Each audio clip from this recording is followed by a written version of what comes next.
நிறைய பேர் என்கிட்ட கேட்டிருந்தாங்க, நீங்கள் எந்த ஜிம்மில் ஒர்க் அவுட் பண்ணுறீங்கன்னு சொல்லி.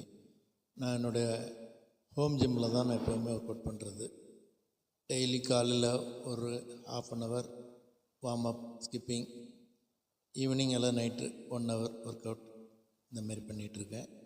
என்னுடைய அப்பா, பெரியப்பா, சித்தப்பா 3 பேருமே ஸ்டேட் லெவலில் வின் பண்ண வெயிட் லிஃப்டர்ஸ். அதனால் அந்த ஜீன் படி நானுமே ஆட்டோமேட்டிக்காக ஒர்க் அவுட்டில் இறங்கிட்டேன். என்னுடைய 14 வயசில் ஒர்க் அவுட் ஆரம்பித்தேன். இது எங்கள் அப்பா யூஸ் பண்ண ராடு. இப்போ எனக்கு 60 வயசு, 46 வருஷமாக விடாமல் ஒர்க் அவுட் பண்ணிக்கிட்டே இருக்கேன். இதுக்காக நான் ஸ்பெஷல் ஃபுட்டு, ஸ்டெராய்ட்ஸ் எதுவுமே எடுக்கிறது கிடையாது. ட்ரிங்க்ஸ், ஸ்மோக்கிங் பழக்கம் கிடையாது. ஒன்லி எக்ஸசைஸ் எக்ஸசைஸ் எக்ஸசைஸ் தான் எப்போவுமே. என் 2 மகன்களும் ஒர்க் அவுட் பண்ணுறாங்க. அடுத்து என் பேரம்பேத்திகள் எல்லாருமே நிச்சயமாக பண்ணுவாங்க.